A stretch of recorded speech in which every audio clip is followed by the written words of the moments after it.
Well, hello again, everyone. It's your man, Cowboy Star, coming back at you. That's right, we're talking about the Dallas Cowboys. Well, in case you've been living up underneath the rock, you know that the Dallas Cowboys have reacquired offensive tackle slash offensive guard Lyle Collins and signed him to the practice squad, as I reported in a previous short video the other day. So just want to remind you all about that as the Dallas Cowboys take on the Washington Commanders to obtain the NFC East title. That's right, the NFC East title if we win this game in Washington against the Commanders. Now, the Commanders remains to be seen if their coach is coming back next year, Ron Riverboat Rivera. But I think that it would behoove them to lose this game. But if Ron knows that he's not coming back next year, he may pull Lovie Smith on them and just go ahead and try to win this game, as Lovie Smith did last year for the Houston Texans. So let's hope that doesn't happen. Let's hope that the Cowboys win this game. I wanted to go over a few injury updates for this game to give y'all an idea of who's probably going to be active and who isn't. Dorrance Armstrong is going in the wrong direction. He has an ankle injury. He's limited Wednesday and did not practice Thursday. So looks like he's going in the wrong direction. I wouldn't bet on him playing. Rico Dowdle, he was full participation, so it looks good for Rico Dowdle.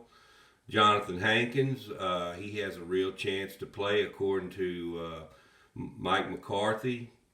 He was limited, but he did practice. Wanye Thomas, Malik Hooker, Chuma Edoga, and Chauncey Golston all didn't practice due to an illness. So there's a bug going around the Cowboys. So hopefully those guys will be well by the game. This was as of Thursday. Vilimi Fahoko has been activated from the injured reserve to make room for Deuce Vaughn, who's been placed on IR. So no more Deuce Vaughn for the rest of this year. This is the last game. You'll see last week was the last game you see Deuce Vaughn until next year. He sustained an injury in the game. Players added by the Cowboys, of course, Lyle Collins, offensive line. Damian Wilson, who also reported that the Cowboys picked up as linebacker help, all added to the practice squad. And Racy McMath, who was a wide receiver. And if you don't know about Racy, he ran a 4.36 40-yard dash and has special teams value. So that's a futures pick, really, in my opinion, is what that is. And also we picked up a running back, Sororik Thompson. He spent much of the year with Seattle, and he's a probable futures pick as well. Don't think those two players would be seeing any action on the field, but you never know. It depends on the injuries.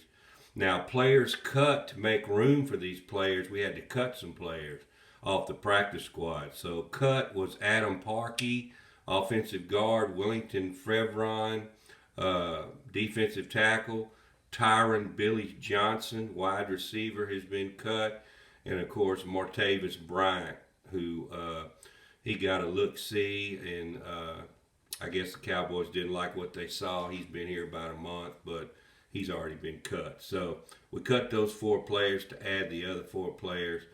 And if you had dreams of the Cowboys somehow picking up recently released Dalvin Cook, well, you can quit dreaming, because he was picked up by the Baltimore Ravens yesterday. So no Dalvin Cook on the Cowboys. I was kind of hoping they'd pick him up. I think he would have had a burst of energy coming to the Cowboys, but it didn't happen.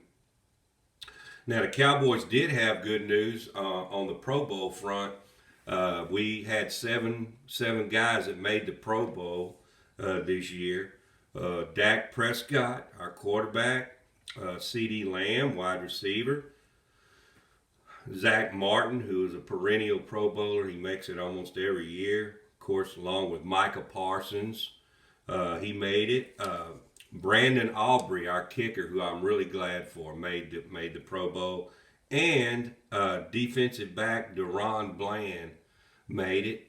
And kind of a surprise, our punter, Brian Anger, made it, who had a pretty good year, but I didn't think he had that good of a year. But, yeah, Brandon Aubrey and Brian Anger, both the kicker and the holder and the punter, made it. So that's good news.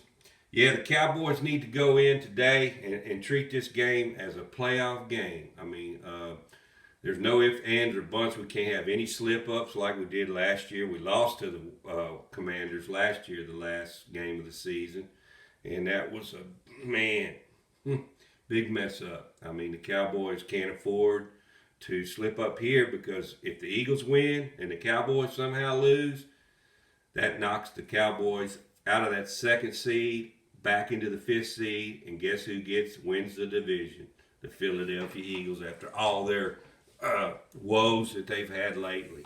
The Cowboys could blow it if they don't show up to this game. That's pretty much all I got for you today. I hope you all had a happy new year. Me and the wife been kind of a little bit under the weather the last week, so that's why I hadn't been on here too much, but starting to feel a little bit better, and hopefully she will in the next couple of days. Got that little flu bug going around, but yeah, let's hope the Cowboys can show up and play good ball on the road. You know, the Cowboys notoriously they play down to the opponent and don't really play that good on the road.